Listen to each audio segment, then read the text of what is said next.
So a little bit about me. Anthony Young, grew up here in South Central LA. Mother had 7 children, 5 boys and 2 girls. 3 separate families. My older 2 brothers and myself, the first group. A brother and 2 sisters, the next set, and a younger brother by himself. Uh, we've seen a lot of domestic violence, a lot of drug use, a lot of that growing up. Uh, Went to Fremont High School. I graduated Fremont High School after running track there for 3 years. Got a scholarship to UCLA. Part of the national championship team in '78. I met my girlfriend in high school, which is my wife now. Met her in 1975. We were married in '81. We've been married now for maybe 42 years, no, 41 years, excuse me, in February. I have 2 daughters, a 42-year-old, 35-year-old, 2 grandsons, 18-year-old, and a 5-year-old. My master's is human development, master's American family therapist, PhD religious studies. Been involved with different forms of counseling since '84. Been working with the program at Children's Institute, which is called Private Fatherhood, since 2007. That was founded by our senior vice president, Dr. Herschel Swinger, since transitioning. And so we've been kind of left to carry on that legacy. And so I think that's a little bit about me, and then we'll hear more as we continue the presentation. I'm going to introduce to you my right-hand man, Dr. Ronald Banks, and he will share a little bit about himself.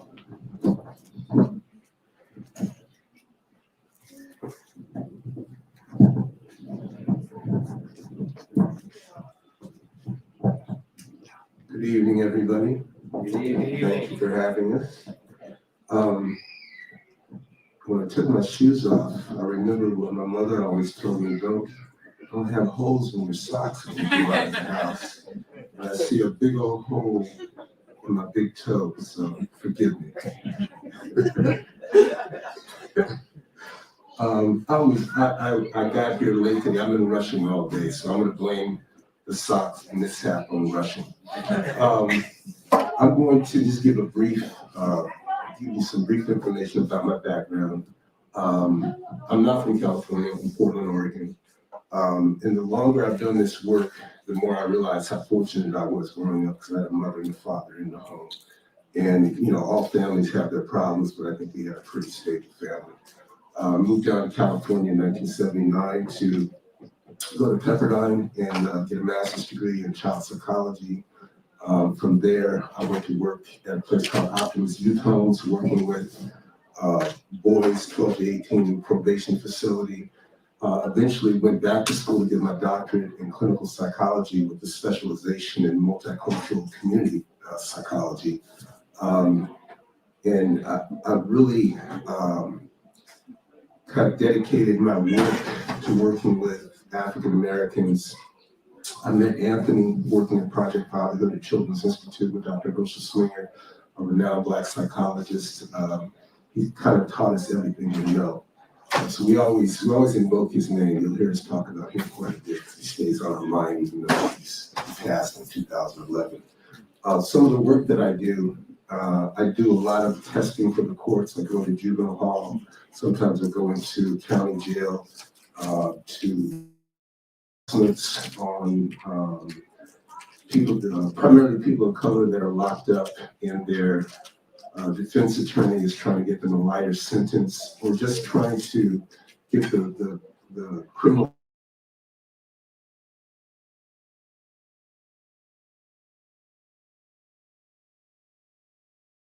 can get the society to realize that yes, when people commit crimes, they should be punished, but sometimes, they've got some real serious issues that don't allow them to think clearly. Then we should keep that in mind when we sentence people. In addition to that, I teach at Pacific Oaks College in Pasadena, a marriage and family therapy program, and I do clinical work, seeing clients and counseling a couple of days out of the week. So that's a little bit about my background. I think we're going to start with, I think Dr. Young's going to start off talking about grief and loss. Okay, hold on, I need to hide this hole.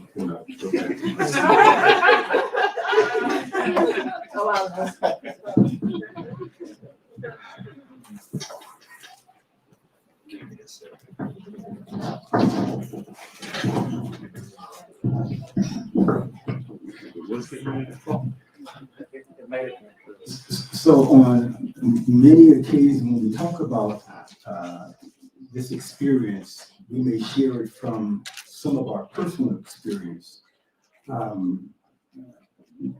My master's is as a marriage and family therapist with the emphasis of and the concentration of African American families. I didn't want to get into a program that wasn't going to give me what I was looking for. I think I know my family and my people better than most folks. And so attending Pacific Oaks gave me that opportunity to really understand some things that I kind of thought I knew and realized I didn't know much, but coming out, I figured I know a little bit more. So when we talk about this grief and loss, we need to put it on that's my operator.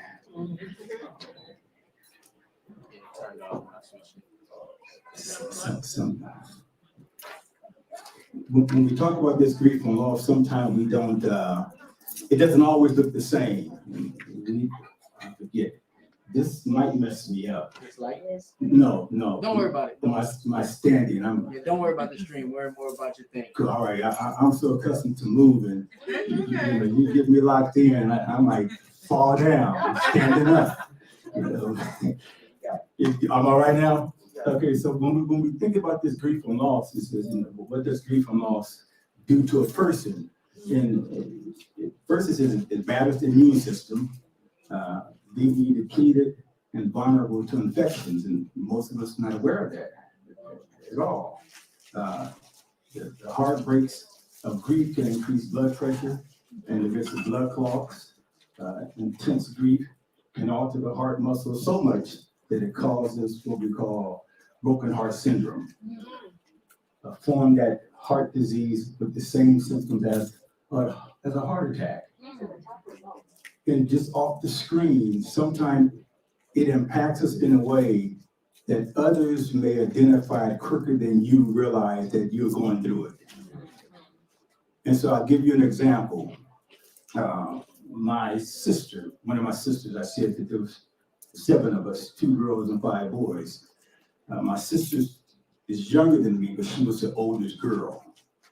And she was really kind of monitoring some of the females that I was encountering growing up. I mentioned that I was a pretty good athlete. I didn't know how good I was, but I was a pretty good athlete. And athletes, I don't care how bad you might think they look, they attract people.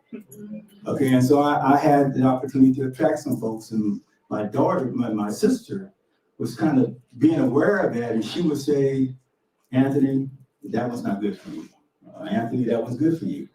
And so the last person that she said was good for me happens to be my wife. My sister transitioned in 1991, bless her heart. And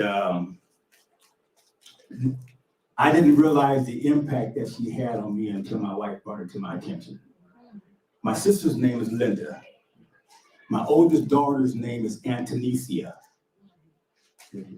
And I would be doing things around the house, and I would say, I thought I was calling my daughter Antonesia.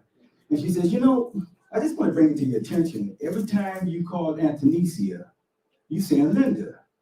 And I'm saying in my mind, come on, listen to the syllables.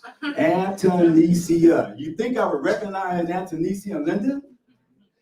I said, so the next time it happens, bring it to my attention. Okay? And so something was going on, And I thought I called Antonisi, and she said, you just did it. Okay? And so she caught me in a place where I thought that I had moved forward and didn't realize that it was impacting me. I didn't cry like you might see most folks crying and tearing up and bawling out, and I just kind of moved on with life, and that caught me. And so, what does grief do to the body? Grief causes, some of us, if you hang around with it long enough, back pain. How many of you experience some of that? Okay. Joint pains, and it's not because of old age. All right. Headaches, stiff necks. And somebody keep their hand just not going every time they come to another one, the hand go back up. Okay. The pain is caused by overwhelming amount of stress hormones being released during the grieving process. And so things are going on, and you're trying to move forward, and the body is saying, we got to do something with this. So something has happened.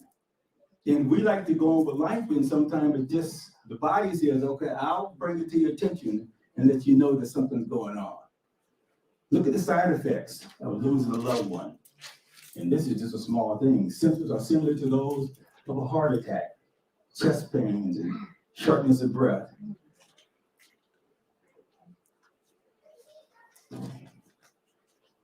When I was thinking about that loss, my sister's loss, a couple of years later, I had a brother, my oldest brother, passed.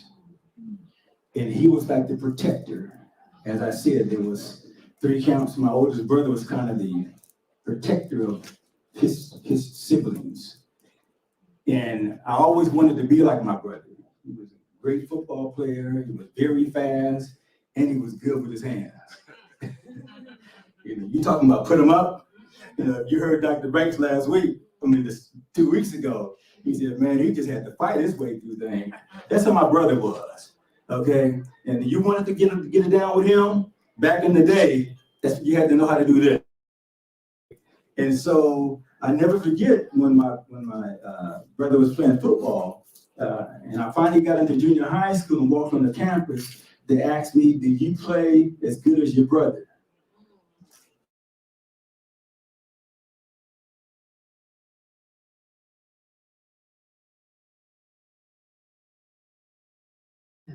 Okay, and they couldn't catch me. Okay, and so that grief and loss when I lost my oldest brother, it took a different toll on me because I felt I lost my protector. I didn't meet my father till I was 10 and a half.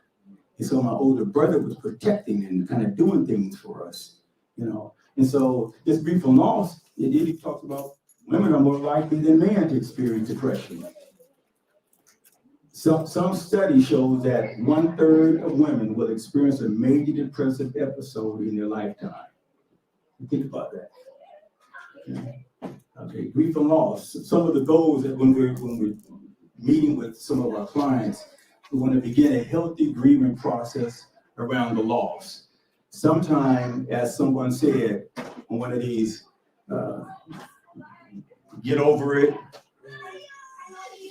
Right? You just don't get over some things, okay? But you want to spend some time with a healthy grieving process around the loss. What was it? And talk about it. Then it's just complete the process of letting go of the loss of a significant other. Sometimes we just move on with life. How many of you have done that? We've lost someone, and they transition, we send them on, and we go on. Don't take any time to process any of it. And then later on, things begin to happen. Work through the grieving and letting go process and reach the point of emotional reinventing in a life with joy. Sometimes you've got to, as you go through that process and in a real way, because you just don't get over it. And those that have told you to just get over it, in many cases, they're still dealing with some of theirs. That's why they're rushing you to get over yours, because you impact them and you cause them sometimes to go back. And so you just don't get over it. Okay, it comes up sometime when you least expect it, and they say get over it. Create a supportive emotional environment in which to successfully grieve the loss. And sometimes we don't find ourselves getting into an area where we can get people that will support us. And I don't need you to say, I understand. I don't need you to say that I've been where you are. All I may need you to do is just sit by me. Don't say a word. Okay? But we need that support sometimes. In many cases, we aren't quick to find it. Because as we talked about last week, 2 weeks ago, most men, when we start going through that process, find a way to null the pain. You remember some of that conversation? One of the things we do is, we got to drink it away. We drink it away. We might snort it away. We might shoot it up away. We might go out and get exercise. Or we might go out and find another woman. Real talk. All right. So finding a creative, supportive environment is very important to successfully grieve through your loss. And then resolve the loss and begin reinventing in relationships, or reinvesting, in relationships with others and in the age-appropriate activity. So how do we do that? How do we do some of that? There's a writing that says, in the multitude of counsel, there's safety. In the multitude of counsel, there's safety. And here we, as professionals, we are counseling folks that come to us. And sometimes we use the material that has been written, but then we have our experiences that we bring to the table. You have experiences that you bring to the table. So when we look at this, the goals and letting go and releasing some of this, it's not as easy as we think it to be. But we have found out that when you find a place and someone that you can really share with, and they won't jump you because you're feeling the loss. Because sometimes people will beat you down when you're already down because you're experiencing the loss. And that's not something you need. You need someone that's going to say, let me walk with you. Let me hold your hand as we go through this. Okay, it's a journey that some of us haven't experienced. And we can do that. Let's see. Okay, you have something you want to add to that, Dr. Banks?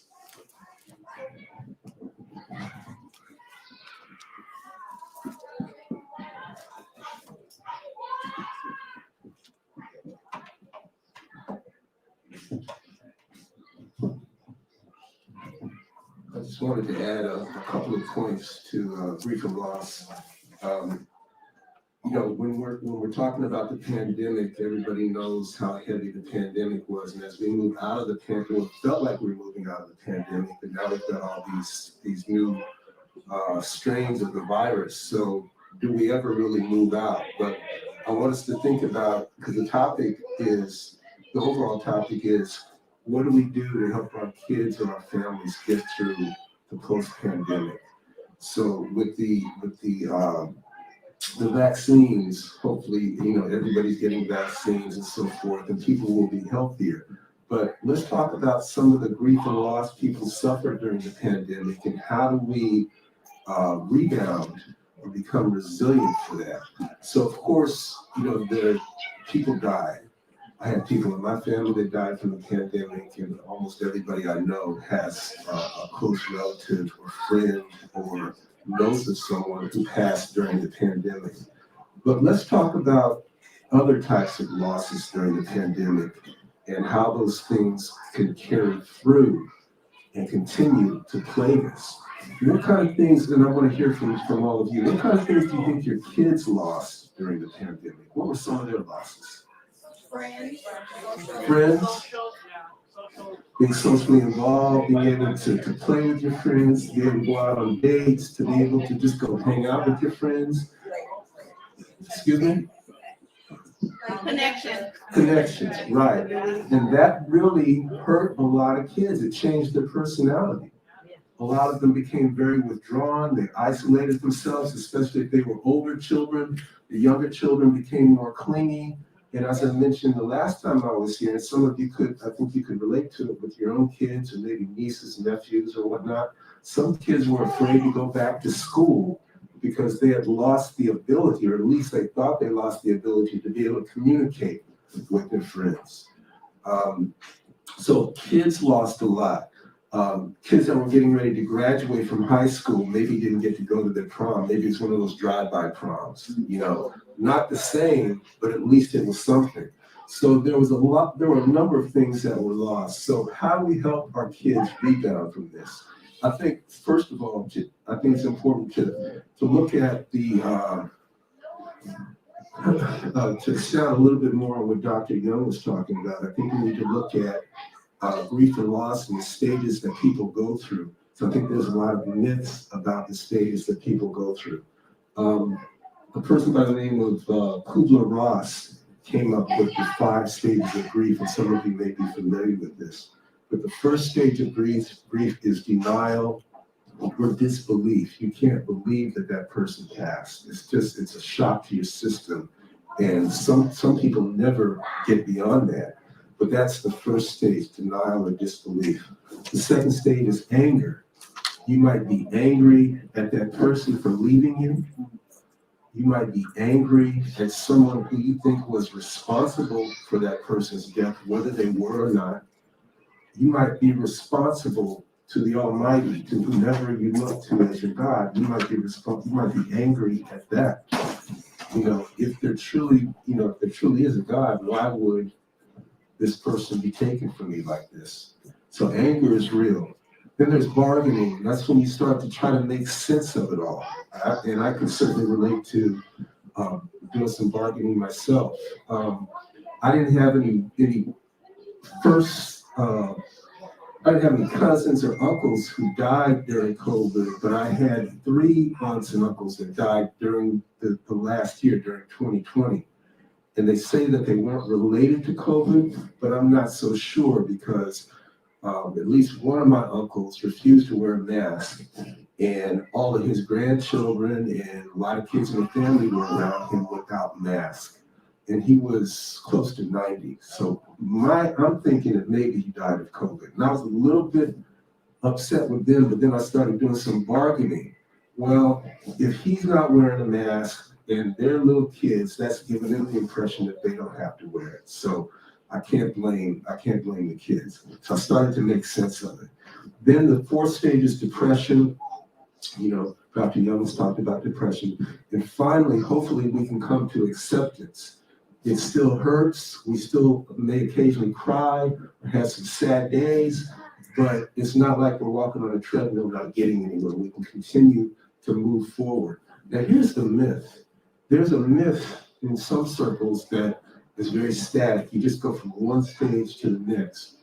The reality is you can go from denial to bargaining, and then you have a bad day, you go back to denial, then you go to acceptance, and keep going back and forth, back and forth. And that's when you hear people say, you should have got over this by now. Because they don't understand how those emotions run until it happens to them. I have a theory on why women are more likely to be diagnosed with depression. And I guess that you were referring to as it refers to grief, Dr. Young. Right. I think women express themselves. Well, we know women express themselves much more than men, right? I think there are just as many men depressed as there are women. And as Dr. Young kind of intimated, we don't talk about it. We just go about our business like there's nothing else going on, or we kind of isolate.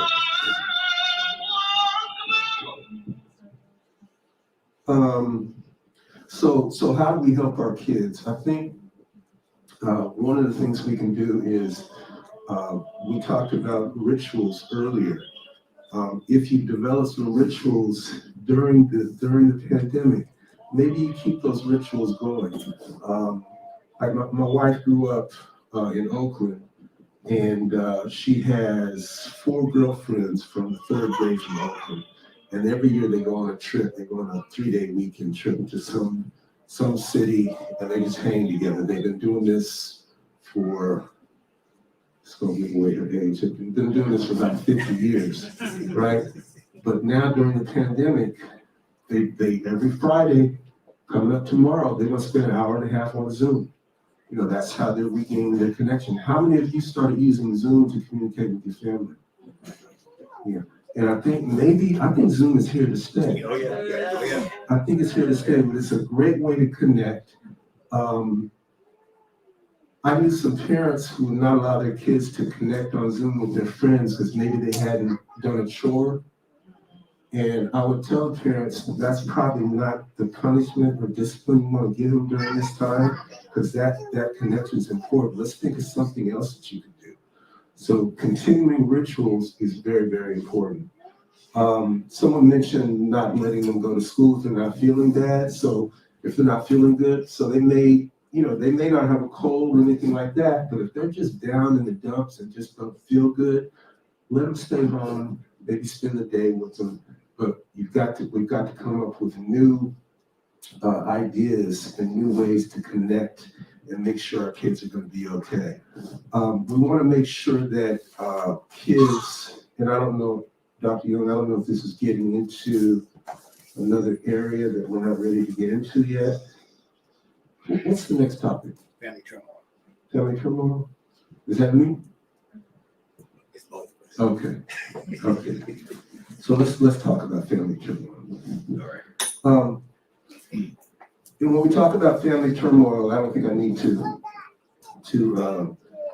go too deep into it as far as what the definition is, but it's a disruption in the functioning of the family. You know, when you live in a family, it's like the thermostat is set at a certain degree, right? 72, 70, whatever is comfortable in your house. When that thermostat is turned up too high or is turned down too low, people get too hot or too cold, it disrupts the homeostasis in the family. That's what happens with family turmoil. Something or someone disrupts that pattern of harmony and unity in the family, and it causes distress, and people react to distress different ways. Some people seclude themselves, some people fuss and fight, so everybody deals with it a little bit differently. But it definitely can affect the family, not only the specific family, but an external family too, because external family can get involved. So when we're looking at difficulties, we need to make sure that our children are not affected. Some of the difficulties that I've seen since the pandemic started within families is whether or not somebody should get vaccinated or not. How many of you have seen that in some families you know, or maybe your own family? And I know where it's caused some people to break up, actually, you know. And father moved out, he moved to San Diego because he didn't believe he needed to be vaccinated, and he didn't want his kids to be vaccinated, right? And then he caught COVID, and his wife kept his wish. She honored his wish, and she didn't allow the kids to get vaccinated. But then he caught it, and it was so bad, he didn't realize just how devastating it could be. So he told his wife, I don't want my kids to get vaccinated now. And they were able to get back together. So that's an example of some things that have happened during the pandemic, and it can affect the kids. So we Dr. Young and I tell clients and parents all the time, one way is to avoid family distress and to avoid it from trickling down to your children is you don't have fights in front of your kids, right? You don't contradict one another in front of your kids. If you have an issue between the two of you, first of all, you stay together as one, and then you go behind closed doors and talk it out. To that point, I know this. Should I stay or should I go? Go. Go or stay? Go. Go. All right. And so to Dr. Banks' point, I just wanted to throw a question at you because I think you can hear me without All right. So to Doctor's point, Dr. Banks' point, how many of you witnessed DV? You witnessed domestic violence growing up. You witnessed it, you heard it, you seen it, you experienced it. Just raise your hand if you're into that. You heard it, you seen it, you witnessed it. All right. And some of the impacts behind that, we carry it as adults, thinking that, oh, it didn't bother me. It didn't bother me at all. And so just a couple of points that I just want to bring out. One of my brothers was a bedwetter. And the reason that he was a bedwetter, when I finally met my dad took us from my mom for 1.5 years and we lived with him. And he was afraid to get up in the middle of the night to go to the bathroom because my dad would get mad and whip him. So he just said, you know what? I'm tired of getting these beatings. I'm not going to get up. Okay, so he went into bed. So he had to get the consequences anyway. I was a thumb sucker. I don't brag on it, but I am. I was a thumb sucker until I was in the 8th grade. And the reason that I was a thumb sucker, it was a pacifier to me. I witnessed a lot of DV growing up, and I didn't want to disturb my stepfather because my stepfather would get up and he would start wailing on my mom. So I said, you know what? I want some water, but I'm not going to get up. What's the nearest thing that will give me some water? There you go. I put my thumb in my mouth, and before I realized it, I just rolled myself right on to sleep. Later on, I realized that was the problem. That's why I put my thumb in my mouth. I was afraid to get up at night. I was afraid to get some water. My brother was a wetter because he was afraid to get up because he was going to get beaten. Okay, so it carries on some things. And so bringing it on today, if we talk about it, then we can understand some things. We can better process some of that, okay? All right, just wanted to kind of bring that. Part of family. Thank you.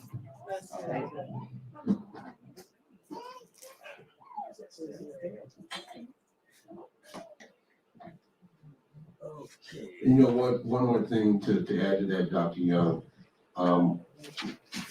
The slide talks about kids feeling insecure and feeling bad about themselves, and Dr. Young kind of implied his brother. What we tend to do as children when we become adults, as kids, we may say, I'm never going to grow up to be like my father. Or I'm never going to grow up to be like my mother. But sometimes we do pick up some of those bad habits like our parents. And oftentimes that results in us trying to finding a mate that may have been like the parent we didn't want to be. And they call that a do-over.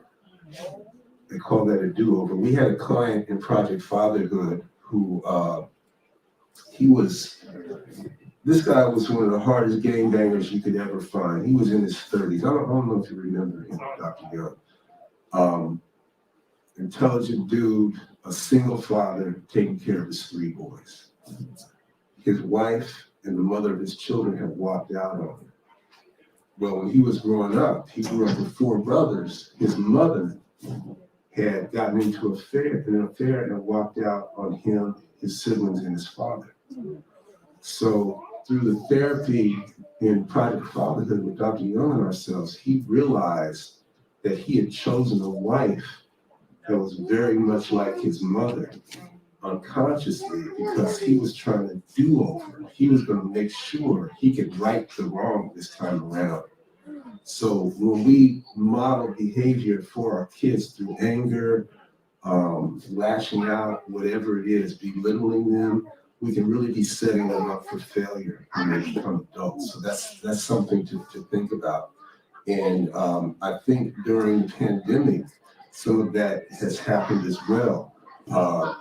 People, parents, telling the kids not to be afraid of the pandemic. I'll give you an example. There's a client that gets therapy in my office right now, and she was very fearful during the pandemic. She was afraid to go back to school and so forth. 16-year-old girl. Her mother and father are not together, so she didn't really like spending weekends with her father, but she would go over there and spend weekends, and he would kind of belittle her about having these fears about the pandemic.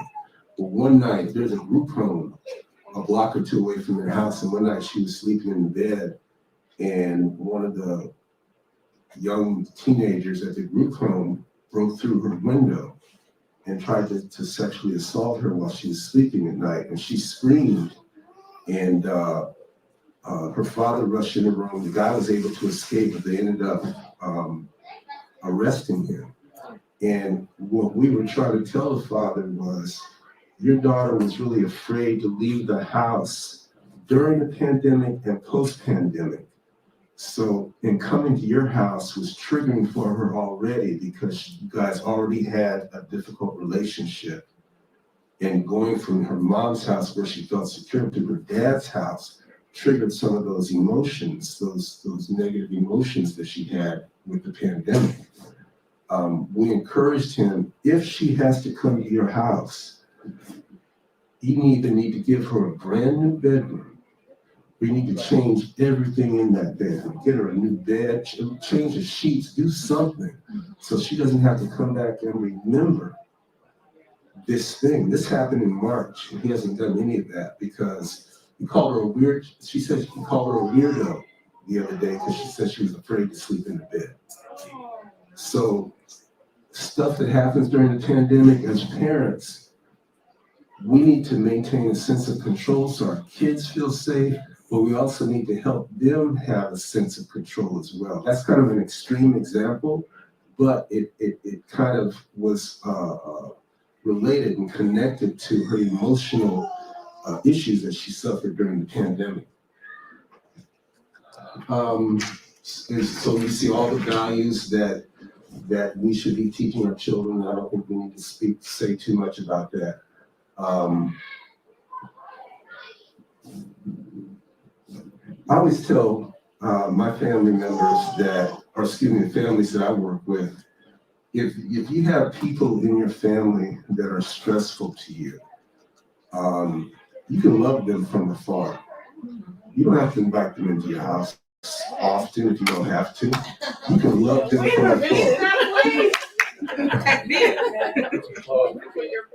You can determine how much of them you can tolerate. So you need to take control of that. You don't have to have them at maybe every family function, I don't know, but you can take control of that. So that's how I tell people to deal with stress. To give you a good example, I know someone who had a sister, and the sister was like a party pooper. Whenever all the girlfriends would go out, to the club on a Friday or Saturday night, or they're just going out to have fun, she always dampened the mood. Whatever the group wanted to do, she wanted to do the opposite. So if they wanted to go eat someplace, well, I don't eat that kind of food. I only eat here. I only eat at IHOP. Everything they did, she wanted to do the opposite. So the person that was telling me the story said one time she told an older woman who she knew, she said, look, I'm having I'm going to this party, and I want to bring my sister, but I don't want my sister to just ruin everything. She said, why do you have to bring your sister? She said, because she's my sister. I said, you don't have to bring her. She said, look, we are all different people. You got friends you go bowling with that maybe you don't go to park with. You got friends you go to ball games with that maybe you don't go to weddings with. You have friends that fit certain categories. They don't all have to be together. So that's why I say you can love somebody from afar. They don't have to be with you every step of the way. It can cause some problems, but I think you need to know what your tolerance level is for certain family members. And I think during the pandemic, some of us, our tolerance level may have gone really, really low because everybody has different political views. Everybody has different views on the vaccines and so forth. So there's a lot of misinformation out there. So there's a lot of family distress. How do you relieve the stress? You got to know your stress cues.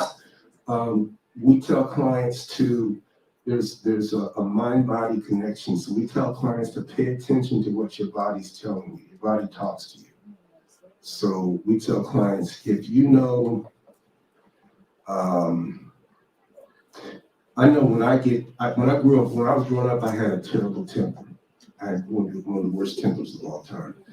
And I would start getting hot from my waist all the way up to the top of my head. When that happened, look out. So I tell clients, pay attention to what your body's saying, because your body is going to react before your brain is made aware of it. So certain things to look for: does your stomach start to hurt? Does your heart start to beat fast? Does a little vein in your head start to pop out? Do you clench your fist? When you start to do all of those things, that's your body telling you you're getting ready to get angry. So then you need to step back, take a step back and tell yourself, what happens when I get angry? Well, this is what happens when I get angry. So maybe I need to remove myself. It takes a lot of practice, a tremendous amount of practice, especially if you grew up like me with a bad temper. It took me till I was about 25 to get it together. So, and I was just lucky I never got arrested for anything. I really was. My parents always told me I was going to end up in prison. I heard that at least 10 times a year. Take some time to do something that's relaxing and fun with your family. And I think those things should be done on a regular basis, even during the pandemic. I think families were playing, had family game night, you name it. Families were doing things to relieve some of that stress. I talked about being aware of your body. Deep breathing and mindfulness is helpful. Getting enough sleep is key. And accept the feelings that you have. One example that I can think of, yes? You have done an exercise. It might take about 5 minutes, this breathing exercise and starting from the toe going up. Can we just kind of do that with this group for a moment? I have a better one. All right. Because that one takes a little longer, I think.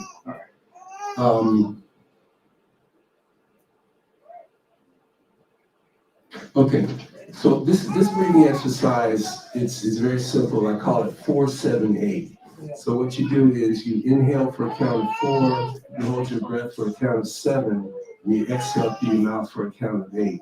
The entire time you do the exercise, the tip of your tongue is behind your 2 front teeth on the little fleshy area behind at the top of your 2 front teeth in the back.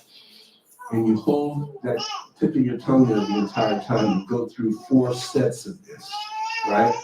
So if you guys are game, we can go through it, but I want you to think about where your stress level is right now. Some of you guys' stress level might be way up here, some might be way down here. Doesn't matter where it is, but I want you to try to quantify it from 1 to 100. 100 is the most stressful. So just silently to yourself, think about where you think your stress level is right now. And then once you get that, we're going to get started. So I'm going to count you guys through it. So it's going to be inhaling through your nostrils for a count of 4, holding your breath for 7, exhaling for a count of 8, through your mouth with a whooshing sound, the tip of your tongue always behind your 2 front teeth in that little fleshy part. Okay? So on the count of 3, we're going to start. 1, 2, 3. Inhale through your nostrils. 2, 3, 4. Hold for 7. 2, 3, 4, 5, 6, 7. And exhale for 8. 3, 4, 5, 6, 7, 8. Again, inhale for 4. Keep the tongue at the tip of behind your 2 front teeth. 3, 4. Hold for 7. 2, 3, 4, 5, 6, 7. Exhale for 8. 3, 4, 5, 6, 7, 8. 2 more times. Inhale for a count of 4. 1, 2, 3, 4. Hold for 7. 3, 4, 5, 6, 7. Exhale for 8. 3, 4, 5, 6, 7, 8. Last time. Inhale for 4. 1, 2, 3, 4. Hold for 7. 3, 4, 5, 6, 7. And exhale for 8 with a whooshing sound. 4, 5, 6, 7, 8. Now I'd like everybody to just sit quietly for about 30 seconds. And when 30 seconds are up, we're going to ask if anybody noticed a difference in how they feel. And can you quantify it? Is the number different?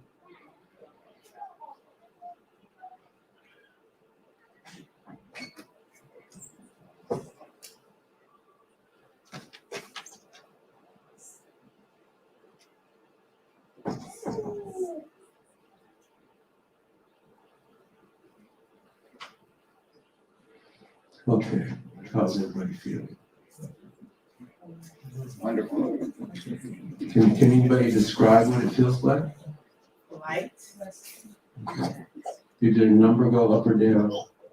I didn't feel too stressed to begin Okay. with. Okay. Did anybody's number go down significantly? Okay. Can you describe how it feels? Yeah, I don't know where I was at in terms of stress level, but wherever I was at, it felt like it went down about 3 points. Okay, good, good. So that's the exercise Dr. Young was talking about is just as applicable to what we're talking about. But this one I like because you can do it really, really quick and people can use it in their daily lives and nobody really needs to know what you're doing. You could be in a crowd of people and they wouldn't necessarily know what you're doing. The exercise Dr. Young was talking about is really, really helpful, particularly for people going, if they want to go to sleep, and it's called progressive muscle relaxation. So you're tightening and you're putting tension on your muscles and releasing the tension. And it works on the idea of reciprocal inhibition. It's impossible to feel tense and relaxed at the same time. So if you're tense, you can't feel relaxed. If you're relaxed, you're not going to feel tense. So it helps you to learn to control that and to be sensitive to what your body's telling you. And if you practice it enough, your body will just naturally find those cues and go into that relaxed state. With the 478, our autonomic nervous system, is our organs that work involuntarily, our heart, our lungs, our intestines. We don't have to think for those to work. But if they work overtime, like Dr. Young was saying, it pushes out too many stress hormones, that's when we can start to have those bodily problems. So when you do the exercise, what it does, it metabolizes all those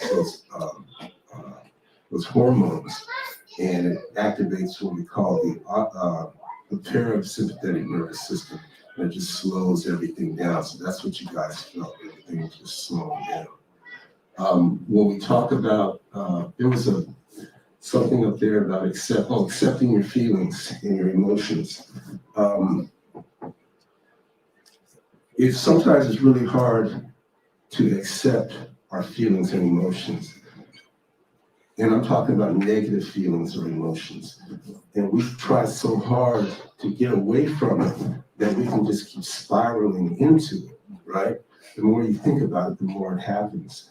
One of the things that we help people do is to step outside themselves. So if you start to feel a certain thing, I'll give you an example. This is really not related to the pandemic, but I used to get extremely nervous before I would speak. And the night before, because I have to go to court and testify a lot, the night before I wouldn't be able to sleep all night because I'd be nervous. I'm not gonna make a fool of myself on the stand.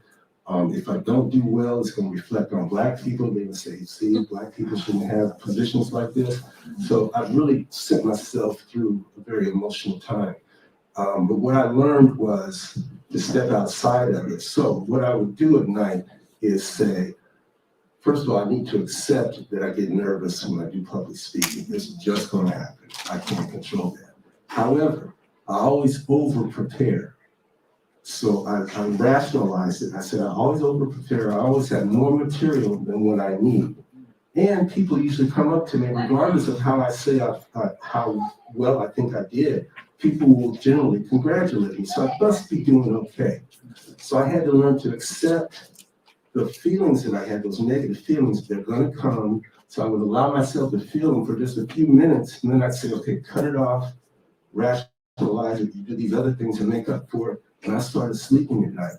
So when Dr. Young was talking about accept your feelings and emotions, don't deny them because we're going to have them, we're human. So during the pandemic, some of us may have been a little bit more frustrated or agitated or have shorter fuses than we might normally. That's okay, we're human. Accept it, realize that's what you're doing, give yourself permission to do it for a couple of minutes, snap out of it and get right back in the fight. So. And so we, as we said, we usually over prepare ourselves for our presentations, and we know that we have a set amount of time. So we want to open it up for some questions and answers. So perhaps you have some questions for Dr. Banks. No. perhaps you have some questions for us. This is your time to kind of ask, and we'll see if we have the answers for some of your questions. This might be a very specific question, but when you have a young kid, A little bit louder. when you have a young kid, like I'm talking like, under 10, who's talking these sort of big emotional words like depression and I'm stressed out, like what type of language do we use to communicate with them to help them deal with those feelings? Usually what I do when I hear, what does that mean? Because sometimes they repeat what they heard. You know how we are. We repeat what we heard, especially if it sounds pretty good and it might get us over something. So we'll go and repeat it. So what does that mean to you? If you say you're depressed, what does that mean to you? That way you can understand from their thoughts. Okay, so all right, so let's see what we can do with that. Because if they're just repeating something, it's one thing. And if they're really feeling it now, we want to make sure that we provide them some help. Okay, because we don't want to just say, oh, get over it and move on. Because they're feeling what we're feeling in many cases. They may just be more expressive. And we as parents are saying, I got to be strong and I can't tell anybody. But the child is saying, I'm feeling stressed out. I'm tired of this all the time, being hemmed up in the house. And then you want to get mad because the child is being honest with you. But yeah, see what's going on. That's my first thought. Tell me, what does that mean to you? And then get on their level. Don't just stand up, but get on their level. What does that mean to you, Johnny? And let Johnny express it. You say, okay, now let's talk about it. I have a client. He's a little 8-year-old boy. I've been seeing him for a couple of years, and he has a lot of behavioral problems at school. He has a lot of behavioral problems at home, and I think the majority of it has to do with his mother and father being separated. His mother always, when she comes into the office, she'll say he had a meltdown. So when she talks about a meltdown, it could be a wide range of behaviors. So he started using the word, I had a meltdown. And I had to ask mom with him in the room, I said, let's find a different word, because when you say meltdown, that sounds real serious to me, a meltdown. Let's define the behavior. Like Dr. Young was saying, let's put it on his developmental level. So when you have a meltdown, I almost said his name. When you have a meltdown, what do you call a meltdown? Well, his meltdown is he cries if he doesn't get his way. So I asked his mom to try to remember to say, oh, you were crying? Let's talk about why you were crying. What made you cry instead of meltdown? And it's really hard for them to get out of using that word. But like Dr. Young was saying, I think these kids pick up these words and they don't really know the full meaning of them. And sometimes parents don't know the full meaning, or they don't know the effect that has on them. And sometimes it gives these kids a crutch. Like if the parent always says, oh, he's got ADHD, that's why he acts like that. A lot of kids use that as a crutch. They get out of trouble. I only did it because I had ADHD. Don't get mad at me. So it's very important. I think the main point that we want to make is you want to speak to them at their developmental level. And an 8-year-old may be sharper than a 10-year-old.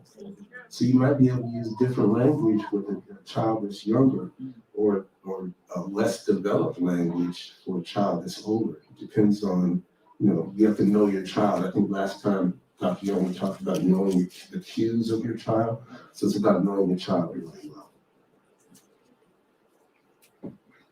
What about if you're in a situation where you have grief and loss, and the person is still there, and every day you're watching the loss and grieving the loss?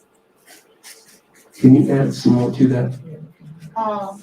In a situation with dementia and Alzheimer's, it's a constant everyday grieving for the loss. Yeah. And how do you handle that? Because you try to say, okay, I'm gonna give myself a chance to, deal with it, but I gotta get over it because I got something to do. I gotta move on to the next thing. And it just keeps happening. Yeah. Every day is the grief and the Yeah. loss. I don't know if there's a good answer to that, but I know a lot of people, of course, go through that. My wife went through that. She was raised by her aunt, and she eventually had to move her aunt into our home because she was getting dementia. It was just getting worse. First of all, I think we all need to be educated on what dementia is, and we shouldn't expect more than what that person who has dementia can give us. I have a cousin right now whose mother has dementia, and she gets angry at her every day because she keeps asking, she forgets what you tell her, so she has to repeat things to her. But my cousin doesn't want to hear this is part of dementia, you can't get angry at her. So I think you have to educate people, number one. I think you need, what do they call that, Dr. Young, when people get these breaks? Like if they're a foster parent, they give them A respite. a respite, yeah. I think you need a respite. So if you have family members that can shoulder some of the load, I think that's important. It shouldn't be placed on just one person, which it often is. So the majority of it is often placed on that one person. And I think that even That's why I'm includes. here to find out if there are organizations. There are some that I know of, and I thought maybe there was some that you knew of that I didn't know of. Because I'm at a point where I've got to get that respite. Yeah, I don't know of any offhand, but I can certainly do some research. If you leave us your email, we would certainly get in touch with you. It got to the point with my wife where it was wearing her down physically, emotionally, mentally, everything. Because I've been a 30-year diabetic, and now I'm dealing with low blood sugars as low as 30. Okay. And I was always controlled. I've never been hospitalized for my diabetes, but it's off the chain now. I think for African Americans, it's really hard for us to even think about putting our parents in a home. That's just not what we do. I'm having problems with all of the children are saying it's that time now. But I do have the girls are saying it's that time. Mm-hmm. Boys are saying no. I don't want to do that. Mm-hmm. But nobody's in the situation but me. Right. Yeah. So I think if you're not getting, and by being in that situation that I think you mean you're the one, you have the sole responsibility? Yes. Okay. I think you have to determine for yourself when that time is, but I think it's important to consult with people, maybe consult with some professionals. Finally, a professional, and we had nurses that would come in every day of the week. But when the nurses weren't there, I would have to help my wife turn her aunt over. We had to change her bedpan, we had to do all those things, wash her and everything. And finally, somebody told her, you are not a nurse. This is not your occupation. You need experts to take care of this. And my wife reluctantly put her in a home. Now, she visited her every day. And people thought she worked there. That's how often she was there. So she jumped from jump from the frying pan into the, yeah. So she had to learn to pull back even with that. But that was kind of hard because nobody's going to care for your loved ones as well as you. So it's a dilemma, and I think the best thing I can say is you have to do what works for you. But if your health starts to suffer, I think you have to think about your health. That doesn't mean you're neglecting her. You're making sure you're going to be there for your kids. Well, I had people come in, and he's basically ran away, or they said, this job is so hard. I'm sorry, I quit. Mm-hmm. And so I said, well, hey, I'll take over. I know that's my job. Mm-hmm. We've been married 48 years. Hey, I got to get back in it. Mm-hmm. And the children, well, it's always the girls. The girls came. Each one of them took him with them for a month. but they had to bring him back, and I got all the rest that I needed, and I had better be rested because he's coming.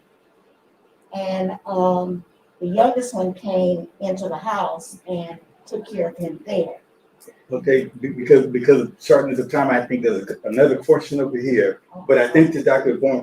Banks' point, we've got to make sure that we're okay.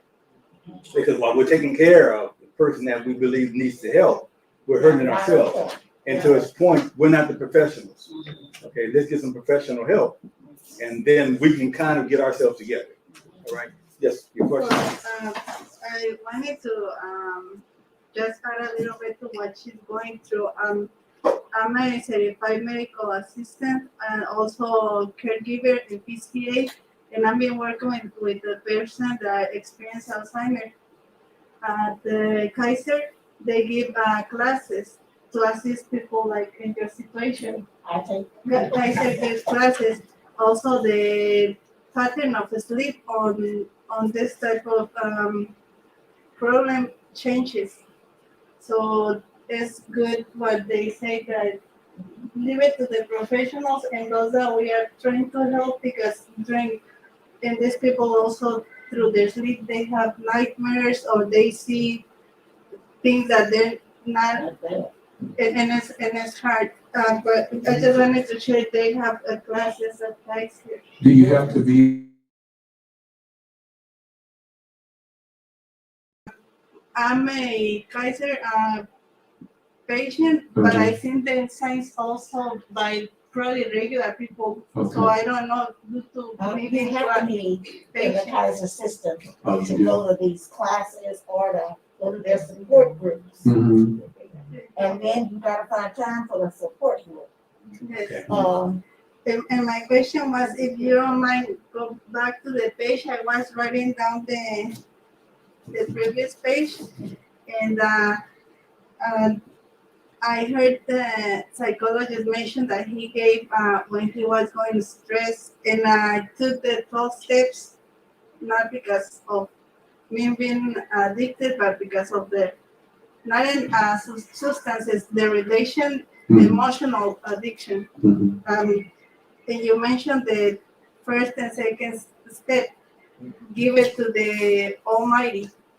I cannot deal with that's emotional, and then the third step is what you come and get strong.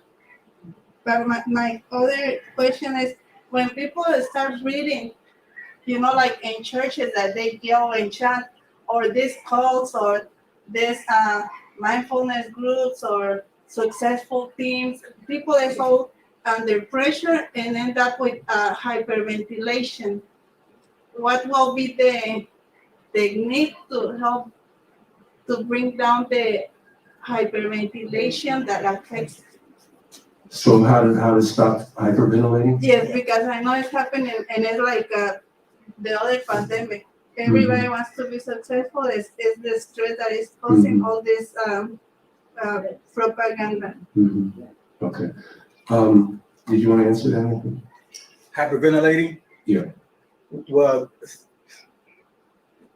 I've used in some cases, I always have a bag.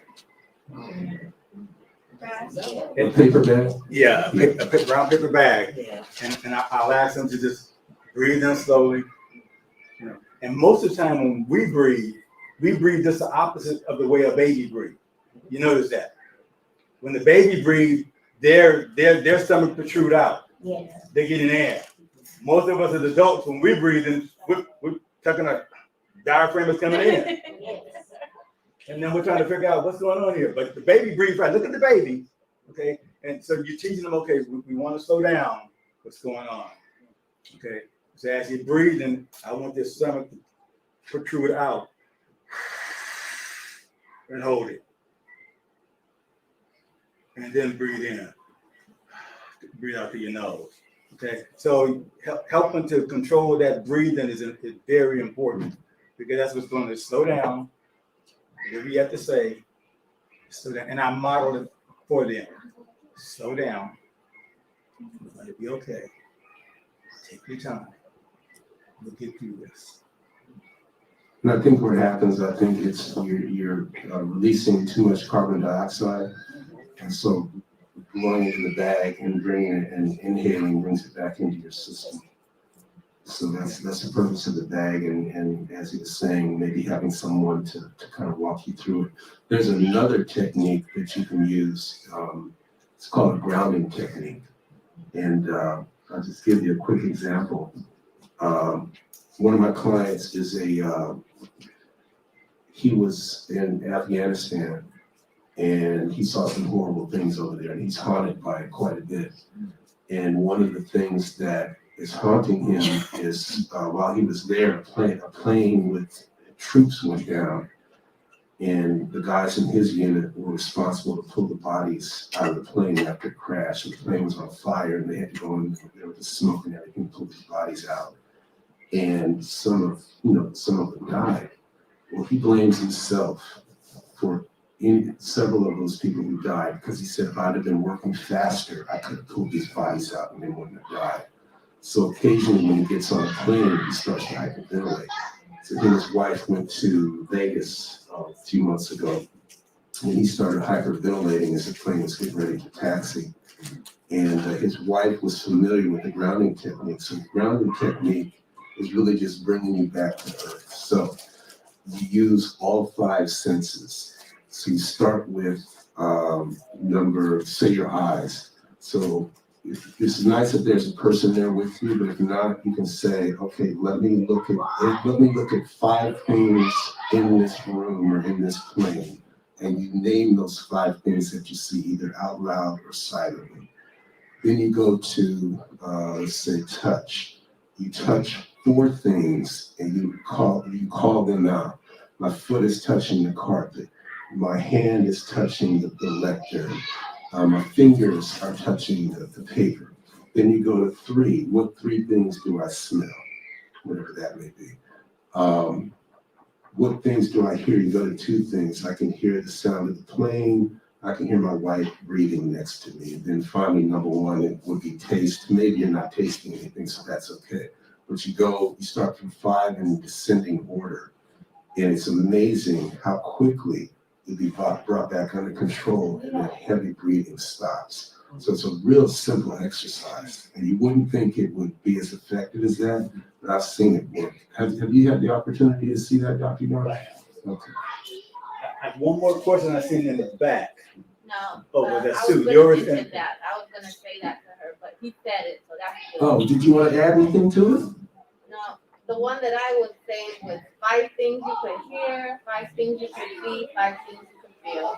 But I didn't know that's what it's called, the grounding technique. Yeah, and I think you can do it however you choose to do, whatever order, or however many things you label. I think it's whatever works for you. Thank you. Okay, and this last question right here. Okay, I really don't know how to pose this question without getting like super personal, but how can I assist or how can I support a parent that's who has the task of withdrawing care from their parent or having them live life as a vegetable? And then how can I support or how can I introduce the concept of death to small children? Let's start with the first question. Can you repeat? Did you get that first one? No, I think it's. Could you say it again? The first question is I want to know how I can support. So basically, with my grandmother, she had like a stroke, whatever. So basically, she's at the point where if she continues to live, she'll live like a vegetable. Or when she was like real like vivacious stuff, so that's not really something that she wants to do or wouldn't want to do. Or I don't know. But or my mother has to make a decision to withdraw care, and this happened within like the past maybe 2 days. And I'm like trying to figure out how I can support my mother because she's passed like everyone around her. Like other people in my family, they're educated and stuff, but they're so emotional to where they can't make decisions. And she's stressed out, but she has to put the way that she feels aside in order to make these difficult decisions. And I'm her only child, so I want to know how I can support her. And then this is my grandmother, so I had children too. So like I need to figure out how I can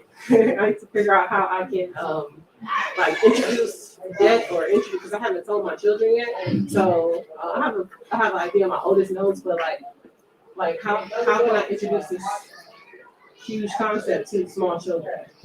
So that was. Okay, so this first one, it's a difficult question.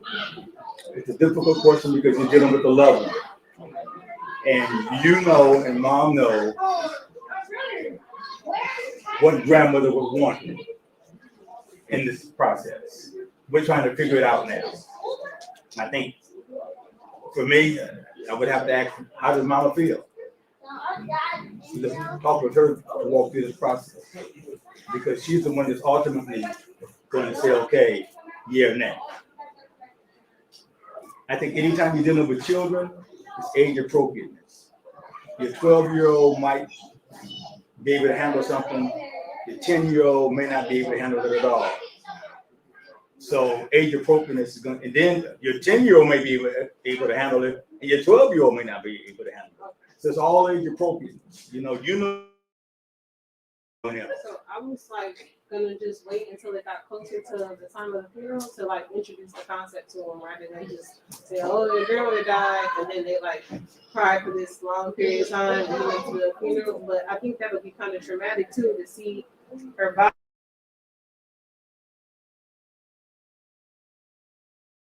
She's in the hospital. Yeah, right? she was with her boyfriend in Las Vegas, and then she had a stroke, so like she was having fun, and then all of a Is sudden she hospitalized now? yeah, and she can't even she's like sedated, she has like no function, so like no So are function. the children allowed to visit? I know with They COVID, they I restrict think visitation. so, but I think that's traumatic, because I had like Okay. my other grandparents pass away, and I remember seeing, I'm an adult, and I remember seeing them in the hospital bed, and that was like my last memory of them. And I think that my last memories of them were kind of like soiled because of seeing them in that weaker state. I would prefer for my children to have like their last memories be their grandmother, like it's funky and yeah. How old is your youngest? 3. Okay. I always like books that teach children about death, that are at their age level, that you can read to them and you can explain what it means. I think that really helps children transition through that period much easier. Okay. That would be my suggestion. I don't know if anybody else agrees with that or not, but okay. Yeah, it can. Do you have any suggestions on books, or just Amazon? You know what? I'd go to Essa1. And I bet you they got some children's books on Yes, they for do. living with death. Yes, they do. They have one a lot. Yeah. Yeah. The other thing is,